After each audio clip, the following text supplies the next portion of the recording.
band is called Aura Surey, and Aura Surey is actually from the Taino language. It means morning star. And Morning Star has become something of a symbol of revival for some Native American peoples. And especially among the Taino, there was actually a prophetess a number of generations back who was known as Aura Surey. And she talked about how there would be new visitors coming to this land who would give us a lot of problems, but after a number of generations, the people would come back together and revive themselves culturally. So we thought that would be a really fitting name for the band. Even though I'm Cherokee, the singer in the band, Janice Torres, is Taino. And since both of our cultures are matrilineal cultures, we decided to go with the language name from her people for the band. Take a new name, put traditions aside. They did what they had to keep the kids fed. Forgot how to be who they are. Forgot how to be who they are. Like a lot of our peoples, for many generations, it was kind of the deep, dark family secret. And, you know, this is who we are, but we don't really let it get out too much. And so I wasn't raised traditionally, wasn't raised on the res. Nowadays, most of us are not raised on the res, actually. And it can present some challenges, because in some ways you can know who you are without really being taught how to be who you are. And one of the ways that's been really important for me to be more who I am is through a musical path.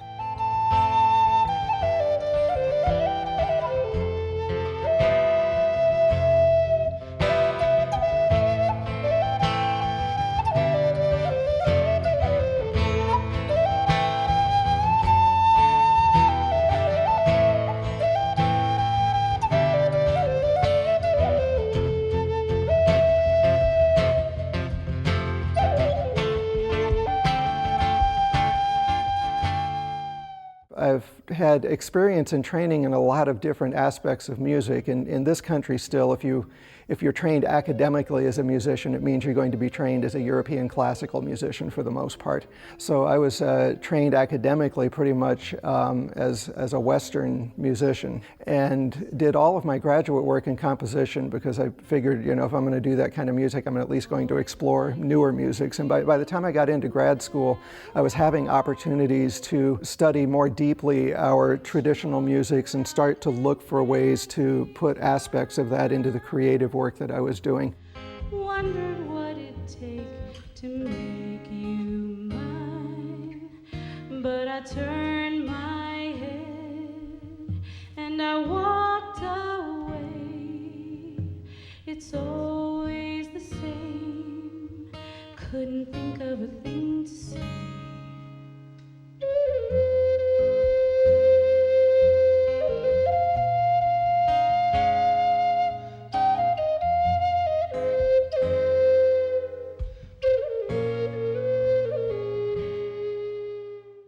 You're taught not to trust your musical instincts very much. You know, you have to kind of rationalize everything that you're doing all the time.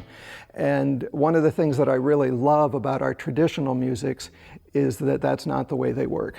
Our traditional flute playing traditions are here's how the instrument works, now go sit out in the woods and listen for the music that will come to you. In fact, you'll sometimes hear our flute players refer to themselves as song catchers, because we don't really see ourselves as being great creative musicians who are inventing all this stuff. All the songs are already out there, and the flutes help us catch a few of them so that we can share them with other people.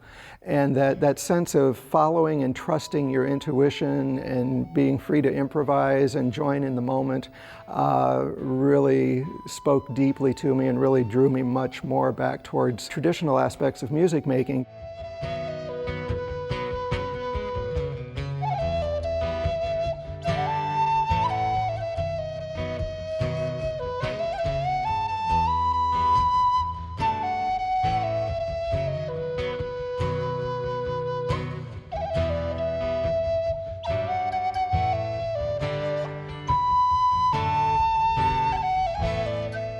In the world music classes here at Montgomery College, one of the things that I've most appreciated about being here is the diversity of the students that we have coming in here. I mean, the textbook that we use for world music classes divides the planet into 7 or so different regions, and most semesters I have at least one person from each of those regions. What's even more exciting is sometimes I'll have somebody from one of those regions who knows the traditional music of that region, and so we can get first-hand explanations and first-hand demonstrations of what's going on in those traditions, which is always better than reading about it in a book. And so what I try to do in the world music classes here is to really celebrate who the students are. I think just like all of the other places we've looked at, I think we heard that in Ivory Coast, it's a small place geographically, but dozens of different ethnic groups. While Europe, if you can compare it to the rest of the globe, is not a huge geographic region really, but an enormous diversity of cultures there as well. It's a rare semester that goes by that I don't find out about some kind of music that I didn't know about before. And that's a really exciting thing and a really special thing, because if I'm finding out things that I don't know about before, it's a safe bet that the students are as well. For my personal journey, I try to emphasize the practical aspects of music making. What do you really enjoy listening to? What really connects for you? Let's get some instruments out of the closet and see if we can do that rhythm. I try to keep it as practically oriented as possible, and to give any of the students who want to share who they are and where they're coming from an opportunity to do so.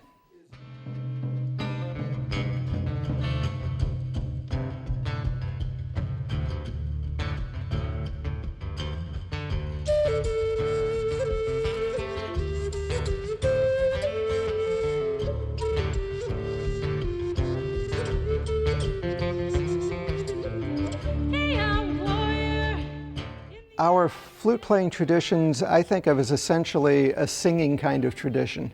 In fact, in some of the cultures, if you want to learn how to play the flute, you first learn how to sing the songs and then see if you can translate those to the flute. So that the flute gestures are always coming out of the sung musical traditions. And when you hear me play the flute, the way that I'll be treating the melodic lines a lot of times is drawing on things you'll hear traditional singers do. You'll hear me bending pitches one way or the other. You'll hear little chirps and barks before, after notes, and all of those are really kind of instrumental imitations of what happens in the traditional sung music. Can't even trust the little kids you meet. Hey, ya warrior, how do you earn your feather now? How do you earn your feather now?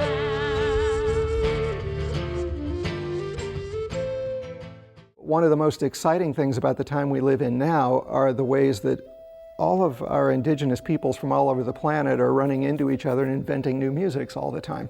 And so much of the music that we share on a daily basis is really blended music in some way. And we wouldn't have blues or jazz or reggae or rock or hip hop or any of these things if people from different places hadn't come together and started jamming together and seeing what they could cook up together. And so that is really what kind of floats my boat these days, is finding ways to show that our traditional flutes can really fit into just about any musical context and sing and join in all the merriment that everybody's having.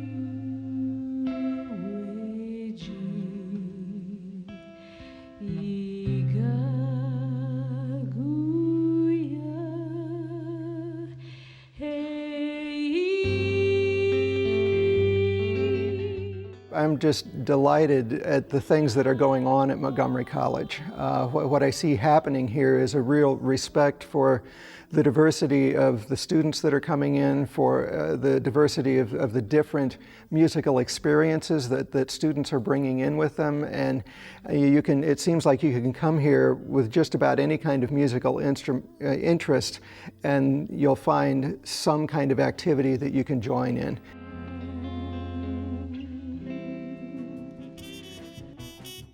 We have a full calendar of things that we do throughout the year, and people can find out about that at our website, ronwarrenmusic.com. Full calendar of events, links to all the music so you can hear what we're up to.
The student photography exhibit at Montgomery College showcases the work of students who took classes, who've been there for some time. It just showcases how and what they've learned so far.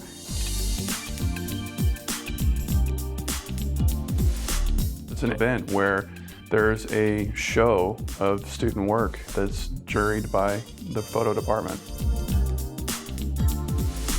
The show has a variety of styles of photography. It has amazing work from various people and covers various genres of photography. It has personal work,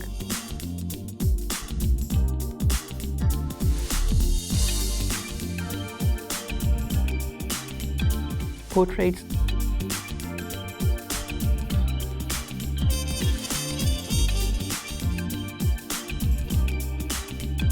landscapes,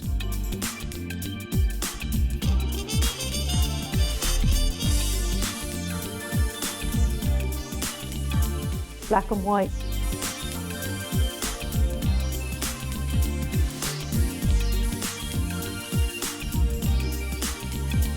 Colour.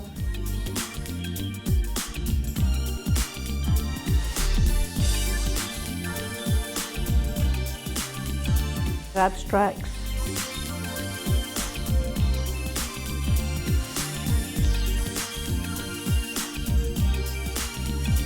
The cityscapes, townscapes.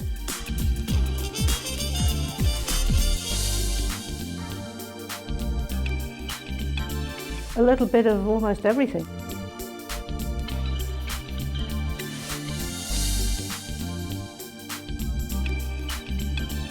The images in the show are very good.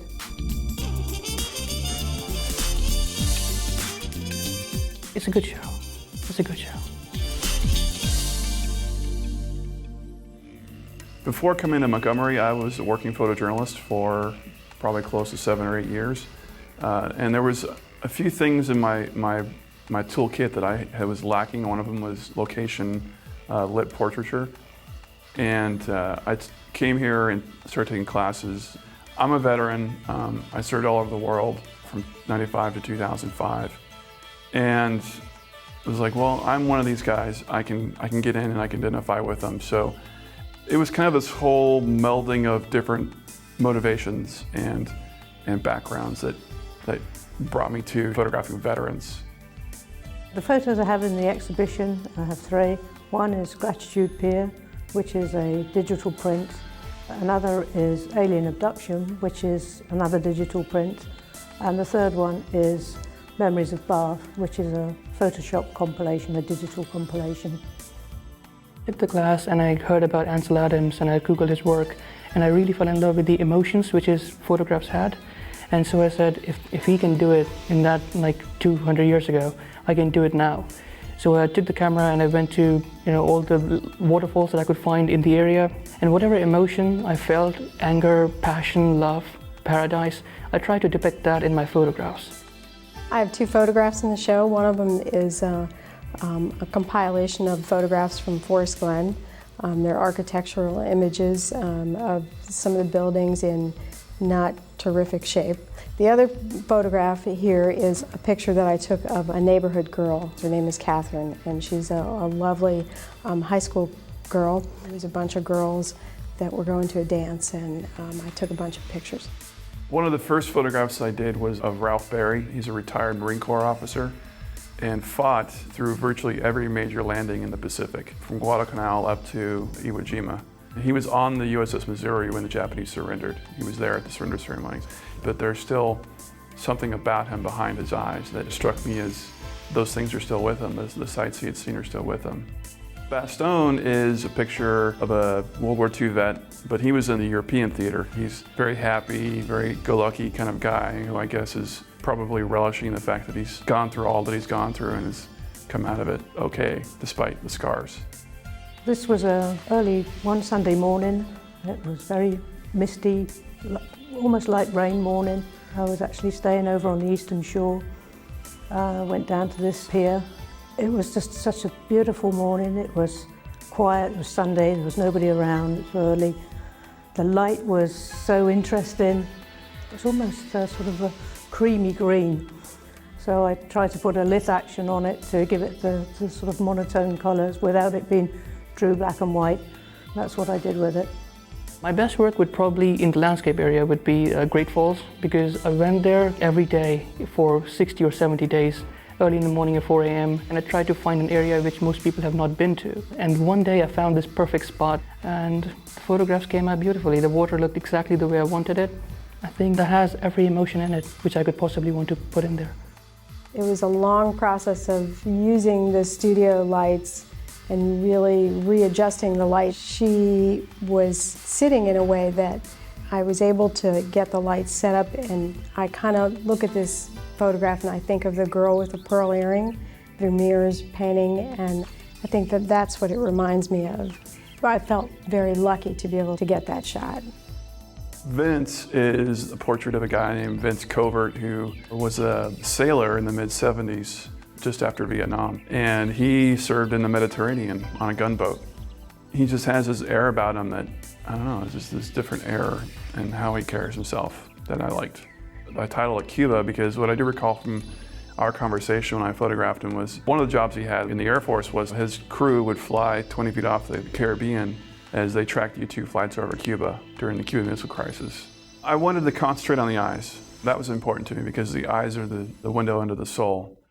Memories of Bath was another assignment for just a Photoshop class. I had a selection of old film photographs that were into print of Bath that I'd taken when I'd lived there, but I'd also visited there since I'd been using a digital camera and taken some photographs The prints I scanned into the computer, and then I compiled them all together and put different textures on the different layers. It was something nice for me to do because I had all these pictures of Bath that probably together weren't that exceptional each one, but by amalgamating them into this one thing, I feel like I now have a nice piece of work. About my second photograph, Ithaca, New York State, I knew that there are beautiful falls all over the area. The one that I liked the most was Taghanic. And I went to the falls 4 days, again and again. And one day, by accident, I saw that there was a cool whirlpool of water.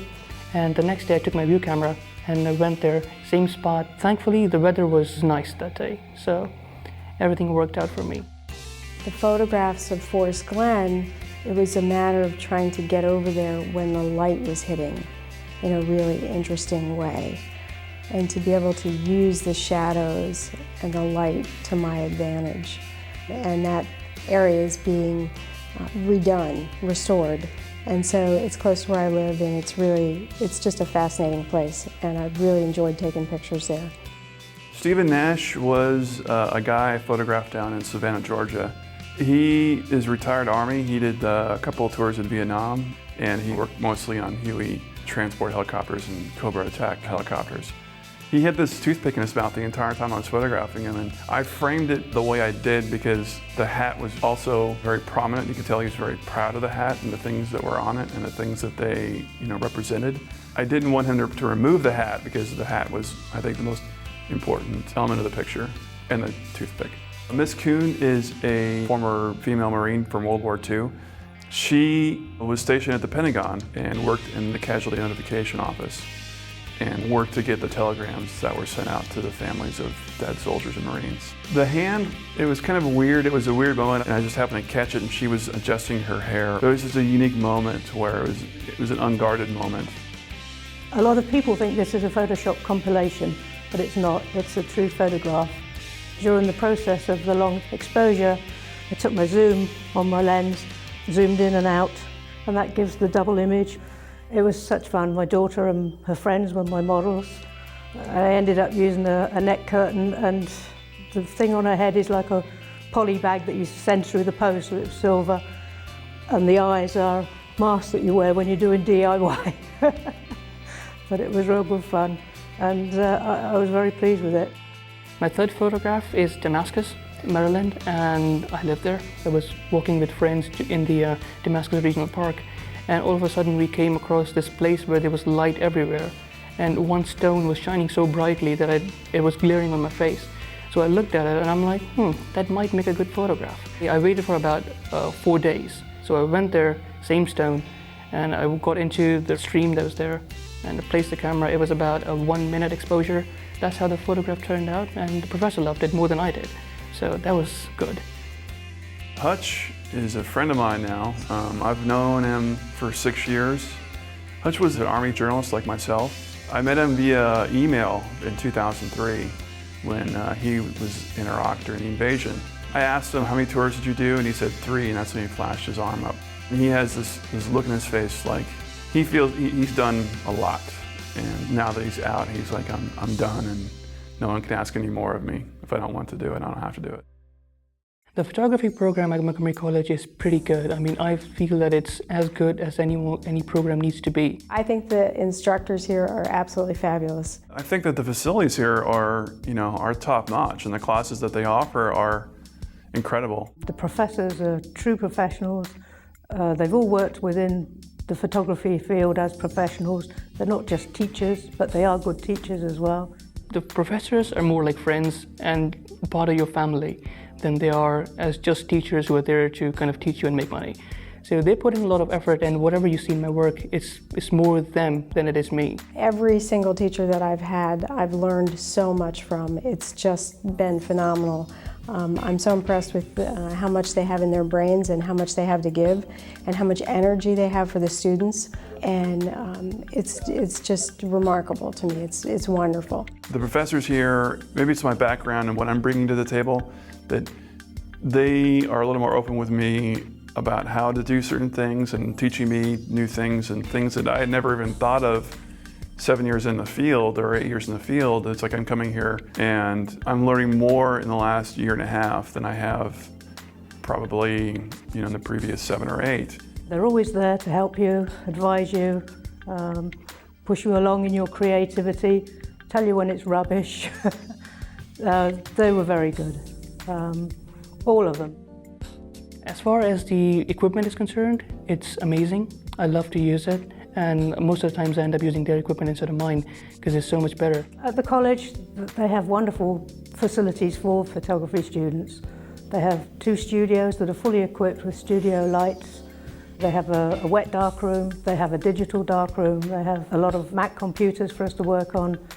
And then they have an equipment room that is full of cameras, lights, tripods, light meters, anything we could possibly need, all of which we can borrow. One of the neat things is that I was able to borrow the equipment from Montgomery College, and so I set up a studio in my house and invited them over and really got some terrific practice using the lights and using the stuff that I had learned in the studio here at the college. 15 larger darkroom that I still shoot film. I'm like, I love to make prints in a real darkroom. I have the access to do it.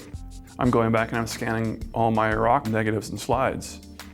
I'm using a $2,000 scanner. Professor Brian Jones works very hard to keep that equipment up to date for us and in repair and get in the budget to replace stuff for us. I know he works very hard at that. And the professors, Professor John Goel, who taught me everything I know today, Professor William Jones, who made me take better photographs of landscapes, and Professor Brian Jones, who's been there as a friend to help me out whenever I need him, to kind of look at my photographs and tell me which works and which doesn't, and just to put me back on earth for a while. John Goel and Brian Jones have been, I guess, instrumental in kind of steering me back to where I was and kind of correcting me and teaching me new habits and breaking old habits that I'm thankful for as a photographer. I mean, if it wasn't for John, the series wouldn't have gone off the ground. The other thing that I think is totally fabulous is that I learned so much from the other students. And there are students that are young and old and just from all different walks of life. We all mix in because we all have the same interest in photography. And if you're all locked up in the darkroom together, you haven't got the lights to put you off talking to people, so you talk to people. And then you make friends and you meet them in other classes. With photography, you really get a sense of what people's lives are about because you see their photographs. They teach you the techniques that students need to know about how to take pictures, and they tell you the rules. They just embed it into your head, and then when you take the next class, they say break the rules. So they give you the freedom and they give you the rules. It's up to you to choose. I have nothing but props for the Montgomery College photo department. They've kind of pulled me out of a tailspin and got me back to where I should be going. I really enjoyed all my classes. They were fun as well as learning, they were fun. I'm so impressed with the people that I've met and the instructors and just the whole experience. I'd say I'll recommend it to anyone who wants to do photography.